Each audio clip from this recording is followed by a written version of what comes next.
Semangat pagi, salam literasi, bertemu kembali dengan Bapak L. Wiono dalam pembelajaran bahasa Indonesia. Pada pembelajaran kali ini, materi yang akan disajikan menelaah bahasa teks deskripsi. Sebelum pembelajaran berlangsung, silakan untuk berdoa sesuai dengan agamanya masing-masing. Berdoa mulai.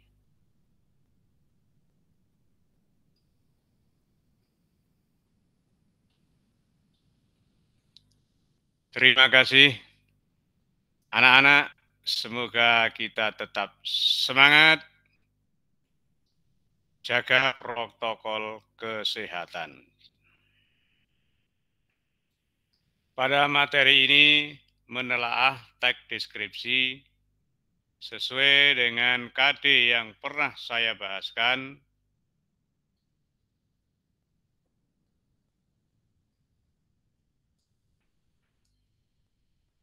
yakni menyajikan data, gagasan, kesan dalam bentuk teks deskripsi tentang sesuatu atau objek budaya atau peristiwa alam, bisa juga sosial di sekitar siswa, secara tulis dan lisan dengan memperhatikan struktur kebahasaan, baik secara lisan maupun tulisan.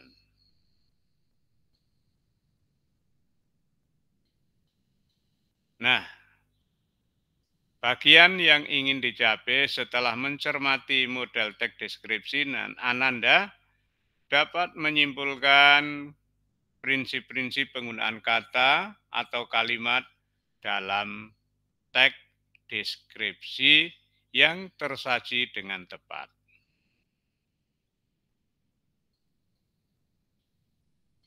Yang berikutnya, setelah mencermati model teks deskripsi, dapat menentukan dan memperbaiki kesalahan penggunaan kata, kalimat, tanda baca dengan tepat.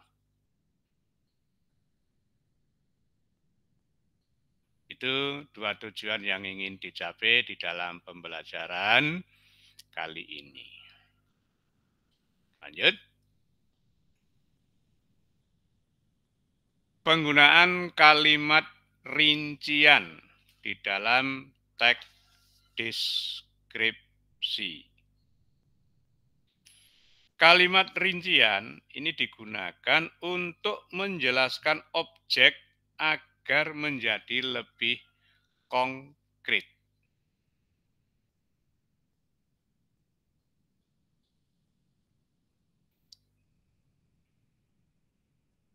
Lihat sebuah bacaan dengan judul Pantai Suwuk. Pantai Suwuk, tempat wisata yang menakjubkan. Pantai ini berlokasi di Desa Suwuk, Kecamatan Puring, Kabupaten Kebumen, Jawa Tengah. Gapura, selamat datang, dengan cat oranye selalu menyambut ramah kunjunganku ke pantai ini. Pohon-pohon kelapa sawit berjajar sepanjang jalan, menemani langkah kakiku menapak hamparan pasir putih berkilauan.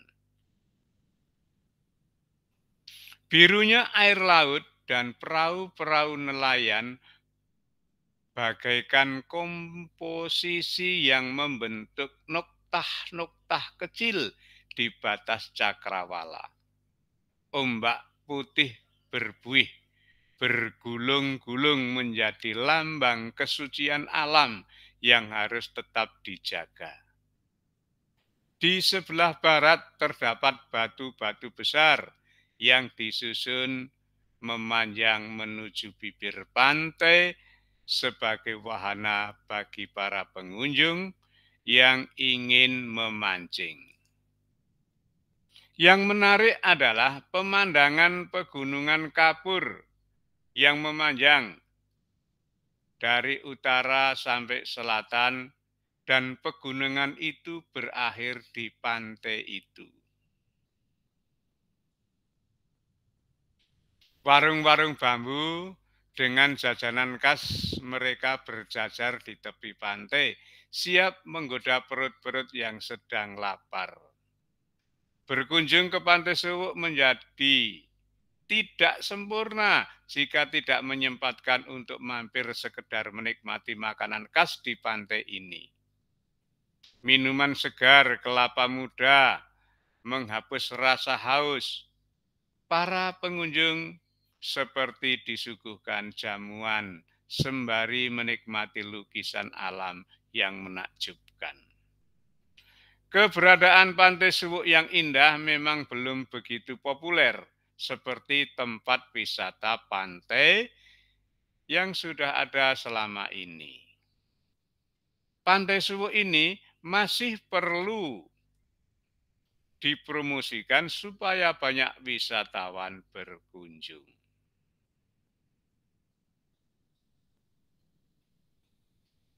Nah, dari bacaan tadi, kalau tadi saya sampaikan, untuk menentukan bagian identifikasi deskripsi bagian pada teks deskripsi ini.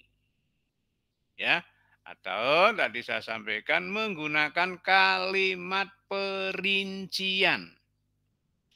Tadi disampaikan bahwa kalimat perincian ya, kalimat yang digunakan untuk menjelaskan objek agar menjadi lebih konkret.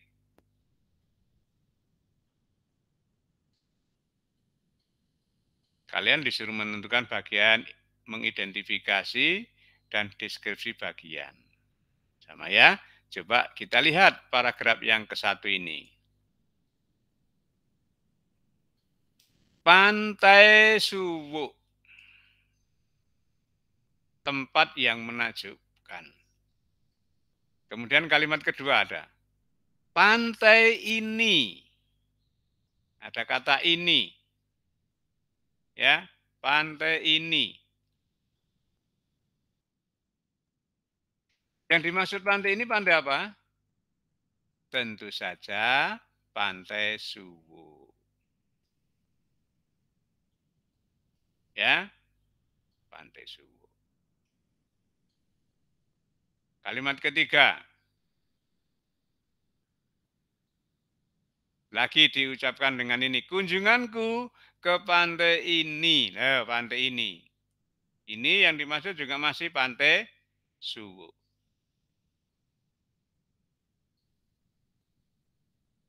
Nah, kalimat kedua dan kalimat ketiga itu merinci pada kalimat yang pertama.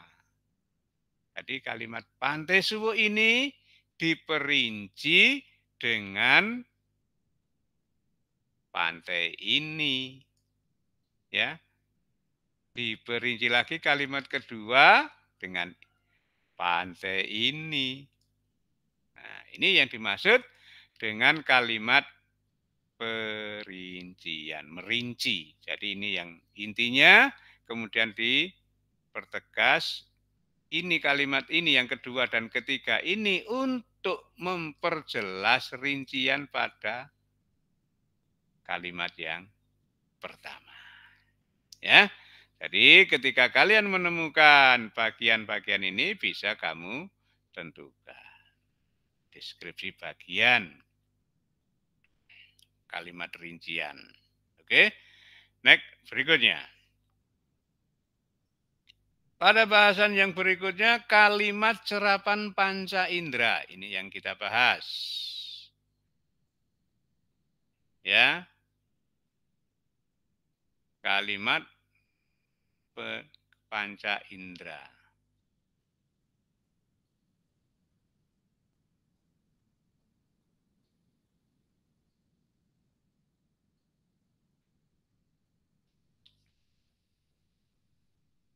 Ini net. Penggunaan kalimat serapan panca indera ini bisa dilihat banyak sekali dari materi itu yang berkenaan dengan indera perasa, indera penglihatan, dan seterusnya. Coba dilihat kalimat yang pertama ini.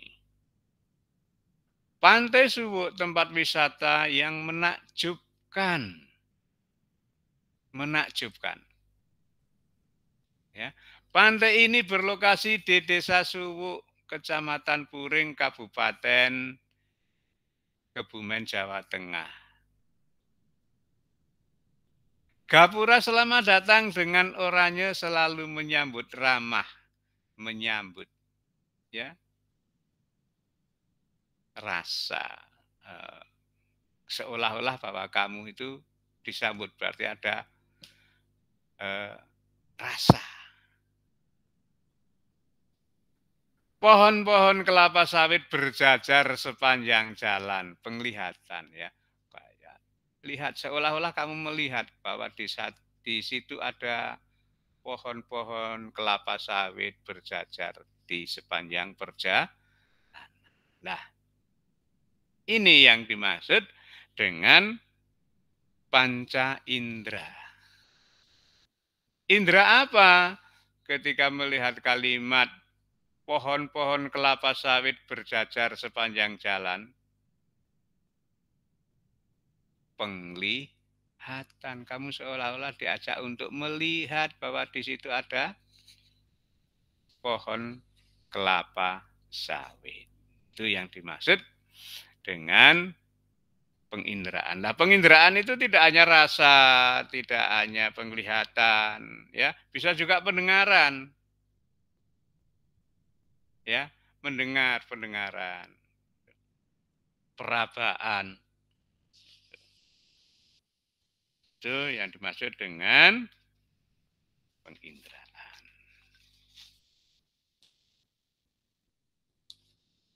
Saya punya kalimat. Harum wangi bunga yang terbawa angin sudah terasa jauh sebelum memasuki kawasan ini. Harum wangi. Indra apa itu? Yang bisa merasakan harum? Indra penciuman. Ya. Cium.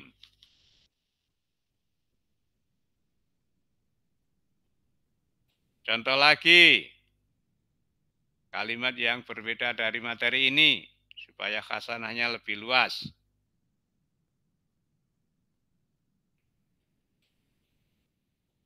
Biasanya kue bolu bertekstur lembut dan lumer ketika dimakan.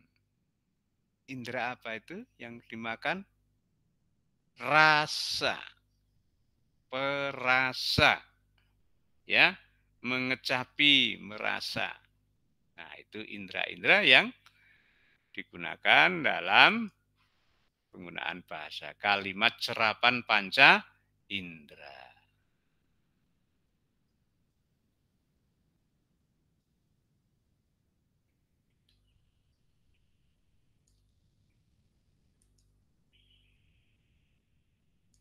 Baik, saya lanjut. Yang berikutnya dalam kebahasaan ini kita akan membicarakan pada penggunaan kata depan pada teks deskripsi.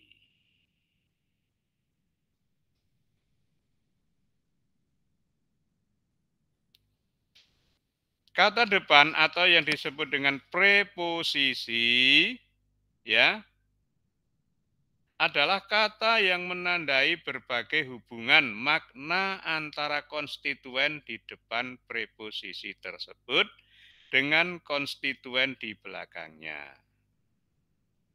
Dalam frase pergi ke pasar misalnya, atau dalam sebuah kalimat, Imah pergi ke pasar. Nah, ke di situ adalah sebagai kata depan. Karena itu penulisannya itu harus dipisahkan.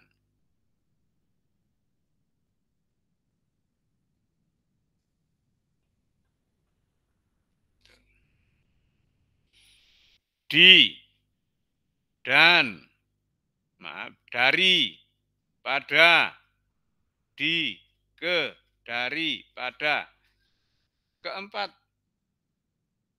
kata tadi adalah sebagai kata depan.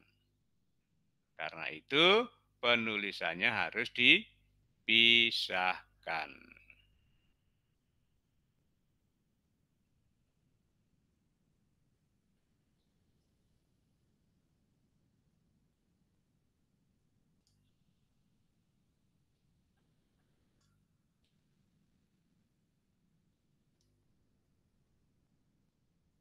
Coba dicermati di kalimat ini apakah ada kata depannya? Pantai Suwuk tempat wisata yang menakjubkan. Pantai ini berlokasi di. Nah, ini di. Penulisannya terpisah kan? Di desa. Pak, kalimat yang kedua. Paragraf kedua. Ini lagi. Bla bla bla bla. Noktah-noktah kecil di batas cakrawala. Sebagai kata depan penulisannya dipisah.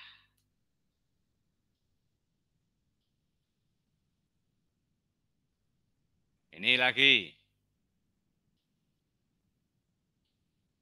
Para pengunjung yang ingin, saya ulangi, yang menarik adalah pemandangan pegunungan kapur yang memanjang dari utara sampai selatan. Dari, ya, ini adalah kata depan.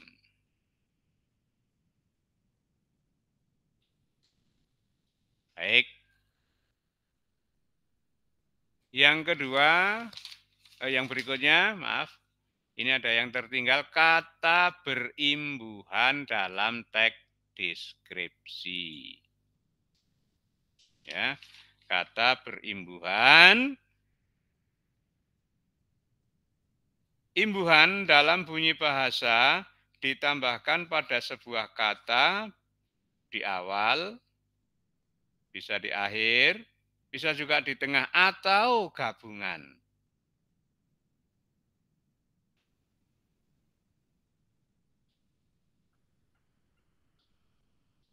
Untuk apa? Untuk membentuk kata baru.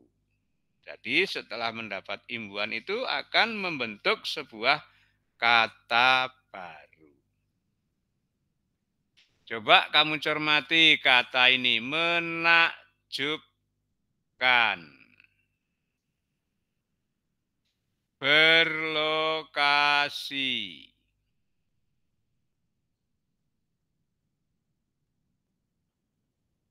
menyambut. Ya, kata-kata yang saya sebutkan ini merupakan kata baru dari sebelumnya. Kalau kamu lihat pada kata menakjubkan, kata dasarnya apa? Takjub. Ya, takjub. Mendapat imbuhan me dan akhiran kan. Lah, me dan akhiran kan ini hadir bersama-sama. Itu yang dimaksud dengan konflik, komultan, simulfik. Itu. Ya, jadi hadirnya bersama-sama. Ini Awalan dan akhiran bareng hadirnya di sini. Pada kata takjub, kata dasarnya bukan metakjubkan, tetapi luluh T-nya menjadi menakjubkan. Cermati lagi pada kata berlokasi.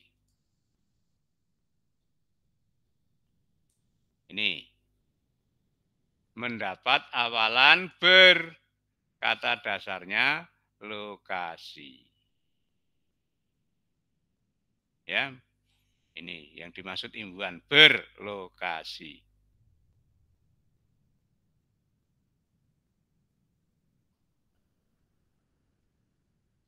Ya, tadi lagi kata apa ya? Menyambut. Nih, menyambut. Kata dasarnya apa? Sambut. Mendapat awalan menjadi menyambut. S-nya luluh. Menjadi ini NY. Ya, luluh S-nya. Jelas ya? Saya lanjut. Kalau tadi penggunaan kata depan sudah, penggunaan kata umum dan kata khusus pada teks deskripsi.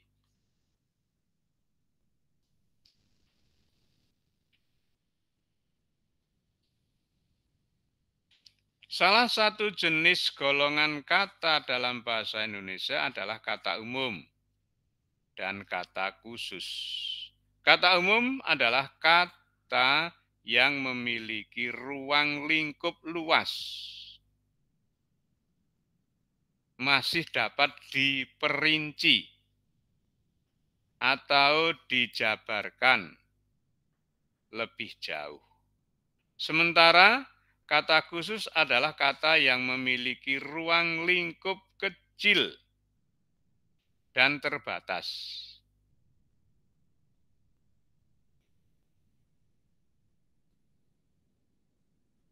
Kata-kata yang termasuk dalam kata umum disebut hipernim.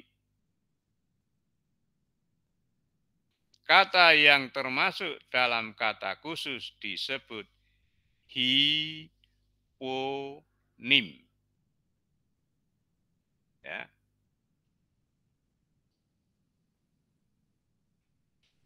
Saya ulangi. Dalam bahasa Indonesia, ya, penggolongan kata umum dan kata khusus. Kalau kata umum itu kata yang memiliki ruang lingkup luas atau masih dapat diperinci.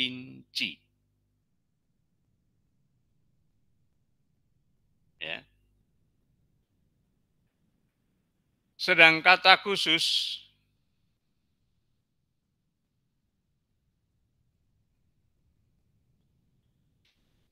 kata yang memiliki ruang lingkup terbatas atau kecil.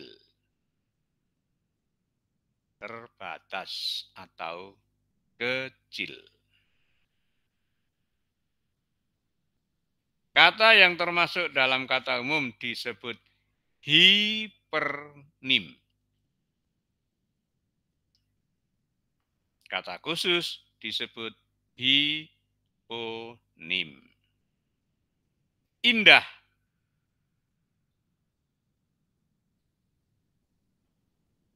Kata umum. Kata khususnya apa? Elok, molek, cantik. Gitu. Melihat. Kata umum. Kata khususnya menonton, menyaksikan, memandang.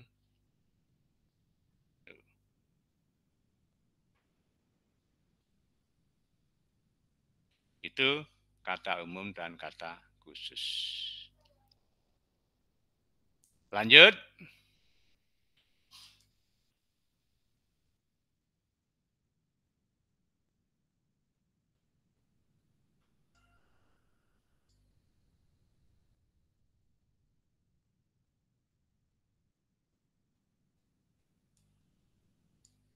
Penggunaan kata depan.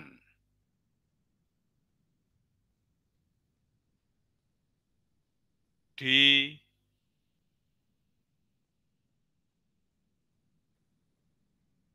dan huruf kapital pada teks deskripsi.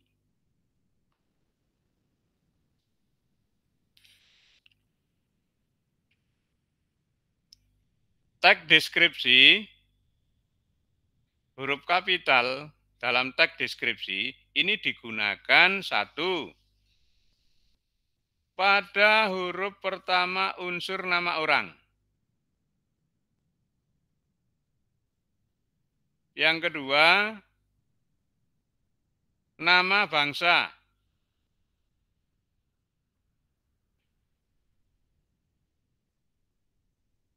Berikutnya nama tahun, bulan, hari.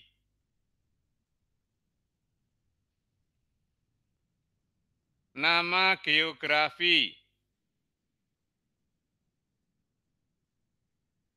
Nah, itu penggunaan huruf kapital selalu menggunakan huruf besar, huruf kapital. Apakah di teks ini ada? Kita cermati. Ini Pantai Suwu, nama satu tempat. S-nya menggunakan huruf besar. Puring, nama satu daerah, P-nya huruf besar. Kebumen, nama satu daerah menggunakan huruf besar. Ya, maka kalau menulis harus diperhatikan. Kalau tadi sudah saya jelaskan ya, kata depannya itu di, maka penulisannya dipisahkan. Ya, jadi kalian bisa mencermati materi-materi ini.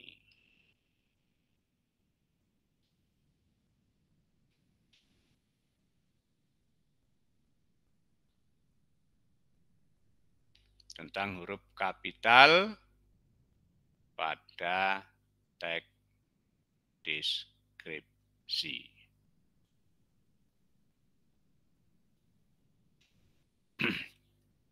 Sesuai dengan tujuan tadi, kalian juga bisa melanjutkan teks deskripsi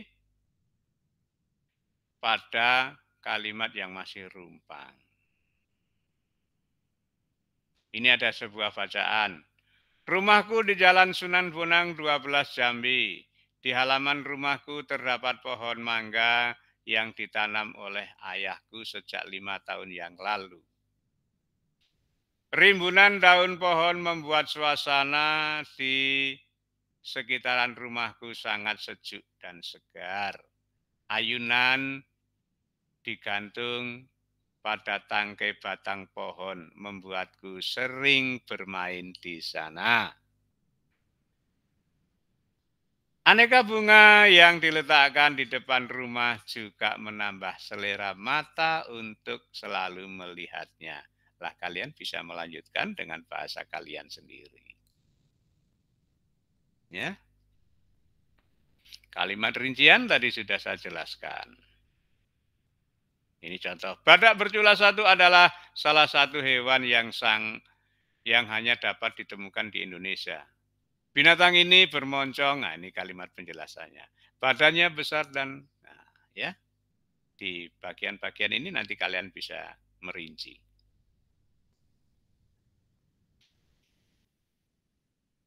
Kemudian mendaftar kata membuat pembaca seolah melihat, mendengar atau merasakan. Nih. Ombak putih berbuih bergulung-gulung, seolah-olah melihat. Debur ombak pantai terdengar berirama, loh, seolah mendengar. Minuman segar kelapa muda menghapus rasa haus, loh, merasakan. Serapan dengan indera, ya. Next, berikutnya.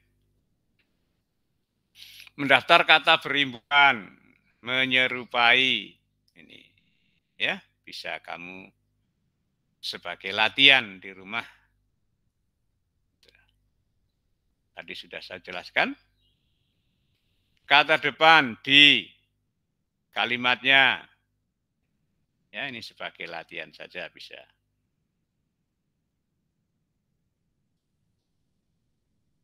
Kata umum tadi sudah saya jelaskan adalah kata yang ruang lingkupnya mencakup banyak hal. Kata yang termasuk dalam kata umum disebut hipernim. Kata khusus adalah kata yang ruang lingkup cakupannya maknanya lebih sempit. Termasuk ini adalah hipernim. Hiponim. Kata umum dan kata khusus sebenarnya sinonim tetapi dengan makna yang lebih khusus.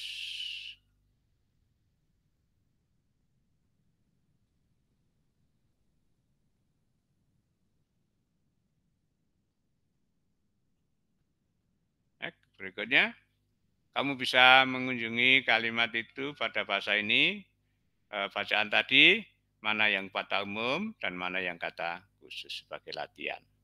Berikutnya, menggunakan kata depan, kalian bisa melihat bacaan tadi, kamu temukan. Ya, itu saja pada materi kebahasaan teks deskripsi. Terima kasih.